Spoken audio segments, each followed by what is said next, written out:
Hi, I'm Lou Sitzer, and we are here today to talk about Connect the Dots, an international day of action regarding climate change that is sponsored by 350.org, Bill McKibben's organization that has been active for many, many years to alert us to the climate change that is happening as we witness it throughout the world. And I'm here with Anna Hayes and Richard Thomas, who are also concerned. We are independent of one another, but definitely, and have our views, and we'll express them. Vociferously. Yes, we're going to be discussing climate and what has been happening with weather and the risks and dangers we are living with presently, and that will accelerate throughout our lifetime. Particularly, we're devoted to the May 5th action that is going to be taking place throughout the planet, practically in every country throughout the world. And our organization, for what it is going to be organizing a rally at Brunswick, May 5th from 3 to 5 p.m., where we're going to be connecting the dots between the various gas stations at the Brunswick Plaza. So if you're watching and want to participate, be sure to show up at the Rite 8 parking lot at 3 p.m. With your green dot. There will be supplies, and we're going to be discussing at that time. We're going to be rallying surrounding the Flyers gas station and walking across the freeway bridge to the AM/PM ARCO station, as well as the 76 station, walking back and trying to draw attention to the community, educating folks as to what is happening in the world today. And so on that note, I'll turn it over to Richard and Anna. I'm just curious, Lou, thank you. I'm just curious about, does anybody out there realize that we're talking about Grass Valley, California? If you've stumbled on this link by accident on YouTube, you might not know where Flyers is or the Brunswick Overpass. So we're looking at Grass Valley, California on May 5th, 3 o'clock, Rite 8 parking lot. And the purpose of Connect the Dots is to connect the dots between climate change and the extreme weather that we've been seeing in various parts of the world, and also to put a human face on climate change, because people are being hurt, and this is a harbinger for the future. We need to address this. The website 350.org will link you to a site near you if you don't happen to be in the Grass Valley, California area. And if you are in this area, please go to that website and sign up as a participant. That will help to better organize our communications, and also to enlist you in further actions and activity regarding climate change. It's a topic that has been discussed, and the International Panel on Climate Change UN report has documented it in detail with thousands of scientists collaborating to reinforce and emphasize the idea that we are experiencing climate change that will become more and more evident in the years and decades to come.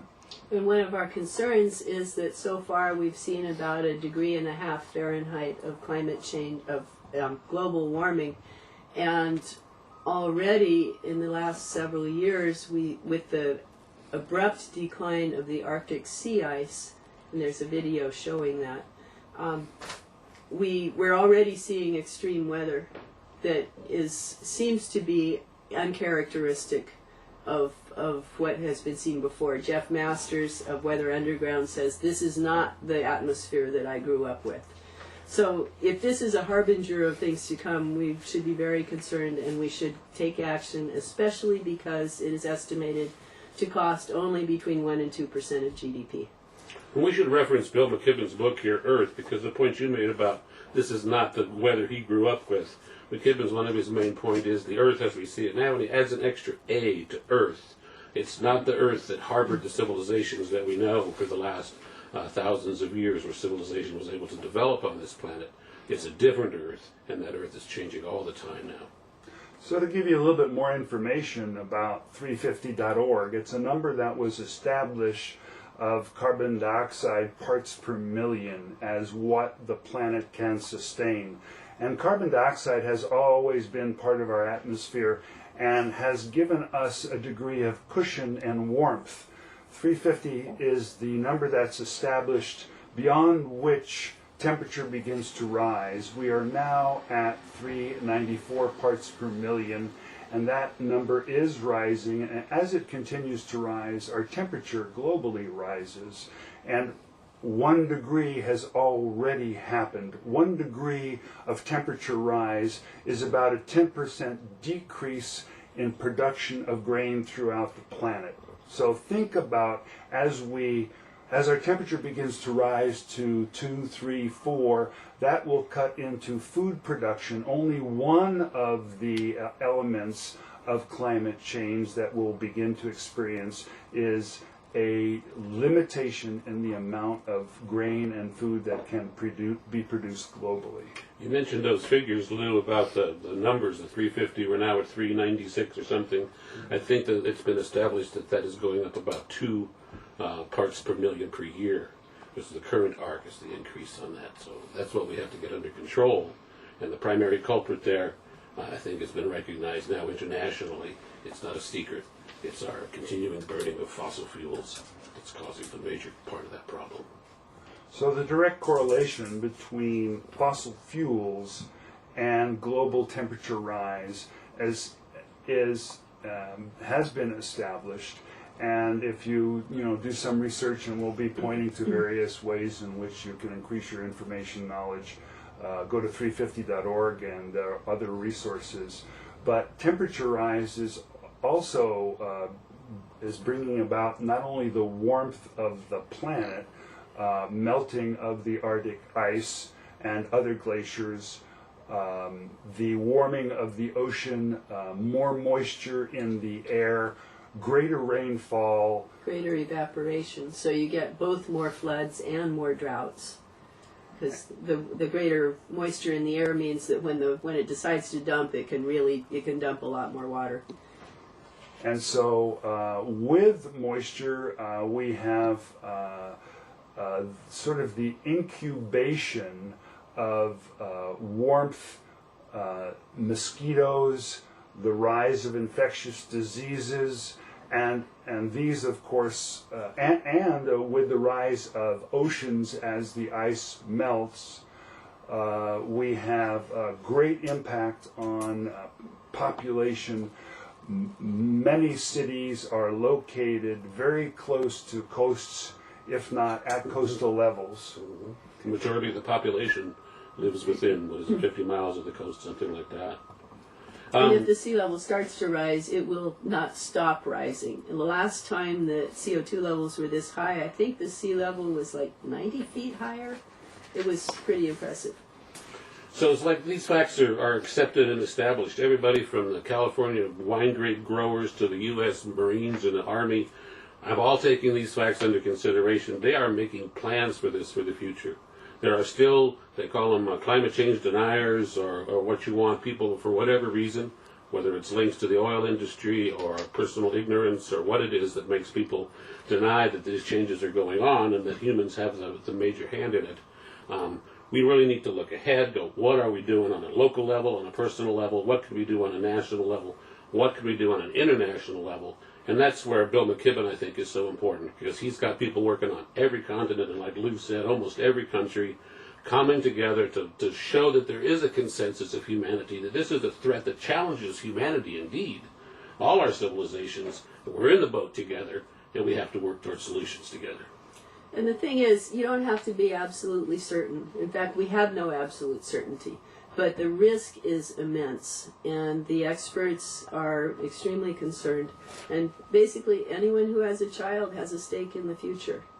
And the children and the people in the poor and developing countries will be the ones at most at risk from our actions. And that's like running up a bill in the restaurant and then handing your kid the credit card with the balance on it to pay off. There's out the back door. there. Yes, and sneaking out the back door. And of course, we in the United States carry the greatest responsibility and burden. We're 4% of the global population. We produce 25% of the carbon dioxide in the world. And if we can begin to establish the political will to change, and there are definitely options to change, we can impact that contribution, negative contribution that we are making. And we're the country that won't sit down at the table or walks away at the table when the international community gets together and tries to coordinate change, try to global change. In the United States, our denial is so deep that it's sad. It's indeed sad. And a good leader, okay, crises have long roots. You can see them developing for a long time before they flower and become a real serious problem. And a good leader deals with the problem while it is developing and does not wait for it to become a crisis. And I think we need to become good leaders. And one of the things, unfortunately, that's true about carbon dioxide is it stays in the atmosphere 100 years. Or more. Yeah, and we are not slowing down in the amount of carbon dioxide we are contributing to the atmosphere. That is accelerating, and we need to recognize that and do something about it. So we're talking about movements that start at the local level and grow internationally. And 350.org May 5th will be emphasizing that point. And so how do we begin to change the situation? And we can talk about local, national, and international ways to do that. Richard and I are active gardeners. We have lived a lifestyle that attempts to diminish the carbon footprint that we have, and yet there's so much more that can be done. One of the ways in which we see solutions is scientific, with innovations in energy and changes in that realm. But political change has to happen as well, and big oil and the fossil fuel industry has a tremendous influence, if not control, over what happens in our national discussion and what happens in Congress, what happens at the executive level as well. So we have to begin to rally and protest more vociferously, and May 5th is an example of what will happen. And there are rallies that will take place in practically every country in the world. And what we're seeing is that people, you and I and others in our communities, are beginning to speak out. Much like the Arab Spring, we're seeing communications happen. And we know that one of the ways that change happens is at the grassroots level, like the civil rights movement, and a movement that grows internationally will help to change the dialogue that's going on. Bill McKibben spoke here last week, well, I guess at this point, a week ago Tuesday, and a point that he made that I think is extremely important is when he is asked, what are the 3 most important things you can do to fight climate change? He says, first, get political. Second, get together with your neighbors and organize. Third, get more political. And fourth, if you still got time, change your light bulb. The problem will be solved when we have the political will to institute a price on carbon that will align the economic incentives with good behavior that will actually solve the problem. One of the things that we have lost sight of is that our nation was established by people taking initiative and taking power and exercising it, both at the local, statewide, and national level. And we really need to grab hold of that idea that we can empower ourselves. And I agree with Anna. It has to happen at the political level. And where does that begin? Where does it end? And I can draw attention to our own community. 2012 is the International Year of the Cooperative. We have a market that is emphasizing local farmers, sustainability, energy conservation. It was the first LEED, which is national standards for construction with energy conservation in mind, LEED certification. There are standards in California that are the highest in the nation in terms of carbon exhaust. And I think it has already changed the amount of CO2 that's been emitted in California. Absolutely. California is leading the world. We're responsible for a good, I guess, 1.4% of the carbon emissions, California alone, globally. So it's only right that we lead the way. It was Governor Schwarzenegger that signed the legislation. So I think California has begun to assume the responsibility of being the leader that California has been in so many technologies and agriculture in the past. And climate change is a threat multiplier. There are all sorts of effects that will happen that would be made worse by climate change. For example, water in California, if we lose our snowpack, or up to 90% of it, then you can imagine what's going to happen to all our free-flowing rivers. You know, we're going to have to dam them. Not to mention our agriculture. Not to mention our agriculture. Yeah, bleak prospects there. Anna and I had a little discussion before we went on it was a good one. On electrons here, and I'm sure we'll continue it. And I happen to know that Anna also has an electric bicycle, so she's not opposed to the effect that individuals can have and communities can have in this. But she really emphasizes organizing, government change, building political will. Building political will, and I have nothing against building political will. But I also think we've got to live locally. We have to live our lives in a way that satisfies. And our differences with what McKibben's emphasis was, you say organize, organize, organize, and if you have time, change your light bulb. Well, at the very end of his book, I'll just read a little paragraph here, he says, there are two strands we must simultaneously undertake. We've got to harden our communities. Mm-hmm. Harden our communities means disconnect ourselves from those food sources that come 1,500 miles to get to your plate. Disconnect ourselves from the need to constantly travel great distances to get to our jobs. Harden our local communities, local energy sources, protect your local water supplies. Because the bigger systems are looking in dangers, those are ones that are going to fail. So your local systems need to take over. So we need to harden our local communities so that they can withstand the couple of degrees of global warming that are now inescapable. There's going to be a couple more degrees that are inescapable, he says. And in the summer of 2010 show, that's no easy task. At the same time, we've got to cooperate internationally to force legislation change that will hold those increases below the 4 or 5 degrees that would make it a difficult century and impossible one. Much will depend on how effective that movement building turns out to be. And he did make this point at the talk, which I thought was extremely well done. He said that it's very important to green your community, and we have a lot of organizations in this community working on that, but don't make the mistake of working only on those things. The political aspect and getting a price on carbon is crucial. But don't make the mistake of only working on that and not hardening your local community. And let me emphasize that this is not a partisan issue. This is not a Republican-Democrat. This is not something that divides us.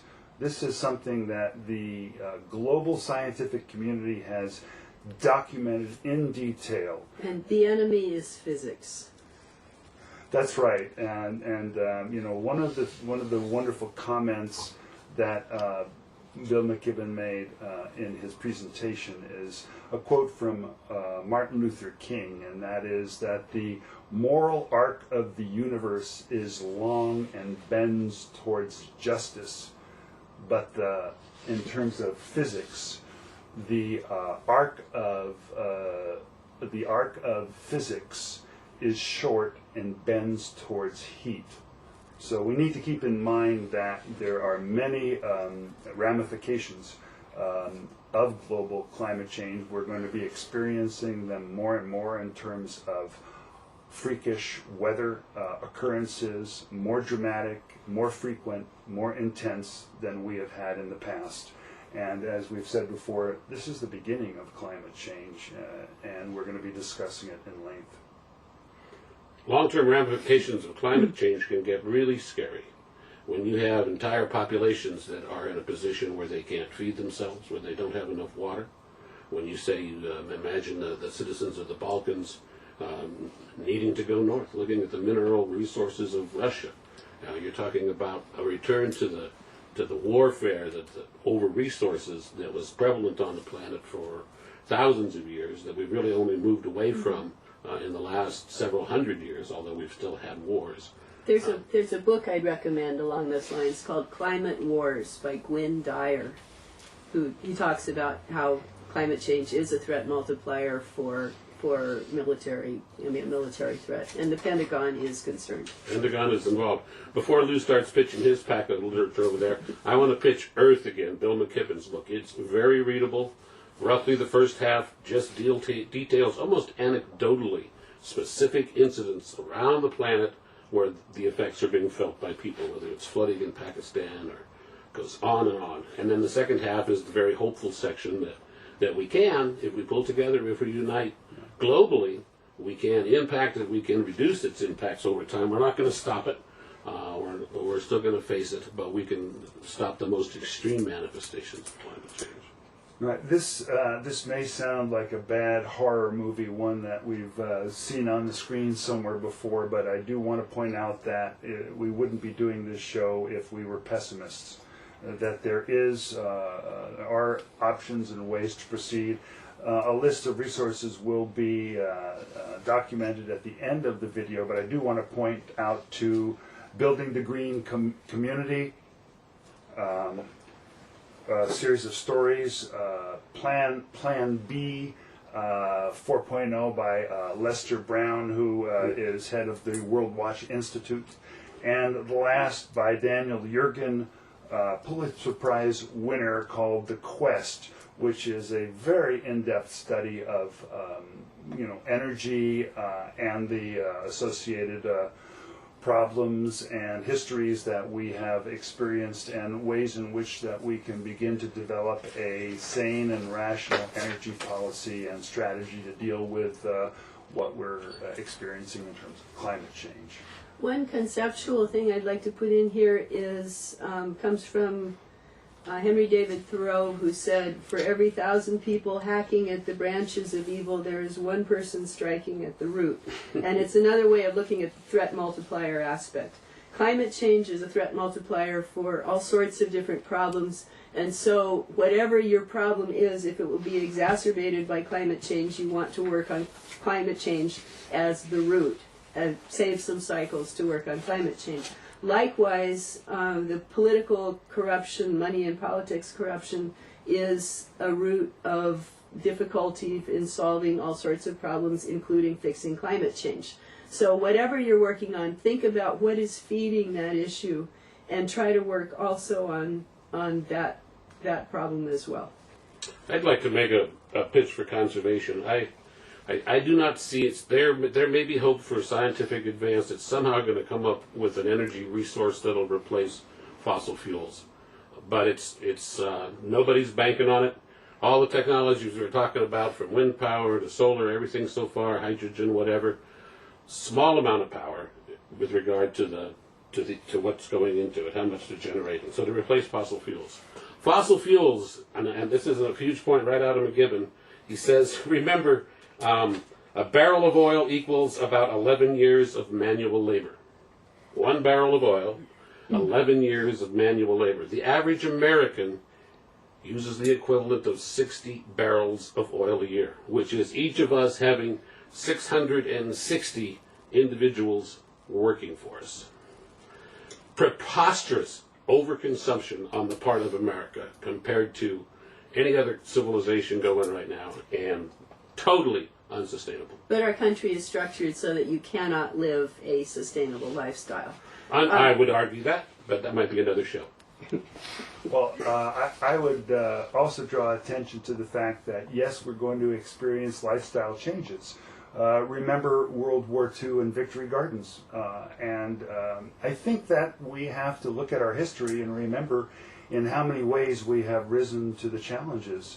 When I built our solar home in 1974, I included a clothesline You know, how many people have clotheslines these days? And in fact, you know, what's so bad about them? You know, I actually like the way clothes smell after they've been dried by the sun. Some communities don't allow them. Okay, Richard Alley, Earth, the Operator's Manual. It's a book. It says solar. If we get harness solar, we're cool. Read the book. It's very encouraging, and that's all I got to say. So we thank you all, and we want to emphasize May 5th, Saturday, 3 p.m. ClimateDots.org. Sign up, come to the rally if you're in Nevada County or close to us, and we hope to be back with further information, further shows, and we hope that you will attend the climate rally in your location, wherever you are in the world. Go to ClimateDots.org. And you'll be able to see where that is. They're showing events throughout the world. Every country has a 350.org organization in the world except North Korea. So think about the power of that.